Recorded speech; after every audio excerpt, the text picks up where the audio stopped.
मैं Syed Ali Altaf Gilani, general secretary district bar Multan.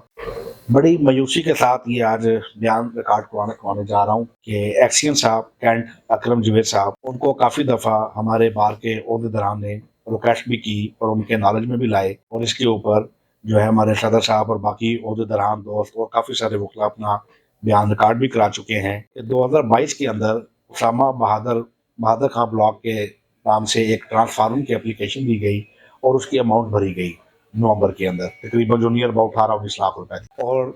माह अप्रैल 2023 के अंदर वो जो ट्रांसफार्मर और बिजली के खंभे और जो वायर लगनी थी वो इशू हो गया वापडा को सामान इंस्टॉल करने के लिए। लेकिन शेख हमरान एसडीओ मैको नवा शहर सब डिवीजन, उसकी हाथ धर्मी कह लें या उसकी करप्शन का ये बोलता हुआ सबूत है कि अप्रैल में जो सामान इशू हुआ अभी तक वो सामान इंस्टॉल नहीं किया गया ब्लॉक के अंदर। तो कई दफ़ा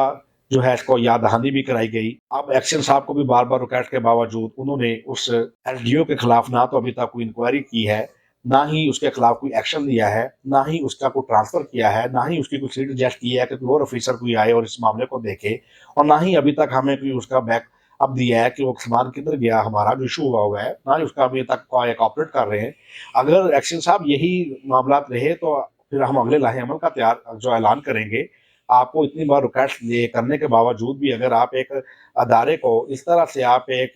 हठधर्मी से और एक इस तरह आप एक बदमाशी से हड़प करना चाहते हैं, जो पैसा वो हम आपको बाहर का पैसा नहीं खाने देंगे, तो हम इसका फिर इंशाल्लाह अगला लाहे अमल का ऐलान करेंगे। तो मैं आपको फिर दरखास्त कर रहा हूँ एक्शन साहब के एसडीओ के खिलाफ कार्रवाई करें, आप इस मामले को खुद टेकअप करें, इंक्वायरी करें, जो बाहर का ट्रांसफार्मर बिजली की वायर्स खंभे जो इशू हुए वो इंस्टॉल करवाएं। हमने बतौर ओहदेदारान हमने एसडीओ से रब्ता किया, एक्शन साहब से रब्ता किया, एससी साहब से रब्ता किया, लेकिन बड़ी मायूसी हुई कि सारे महकमे पता नहीं आपस में इनका ऐसा कोई मेल जोल है, एक दूसरे के खिलाफ ये एक्शन बात करने को तैयार नहीं है एक दूसरे के खिलाफ। यहाँ तक कि ये अपने जूनियर से नहीं पूछ सकते कि वो सामान किधर गया। मैं एससी साहब से भी इल्तिजा करता हूँ, रिक्वेस्ट करता हूँ कि आप और एक्शन साहब इस एसडीओ साहब की इंक्वायरी करें और इस एसडीओ से पूछे कि वो सामान किधर है, ताकि वो जो बाहर का सामान है, जो हमने पैसे भरे हुए हैं बाहर में, वो किधर गया सामान, ताकि वो सामान हमारा बरामद किया जाए और बाहर को दिया जाए। बहुत शुक्रिया।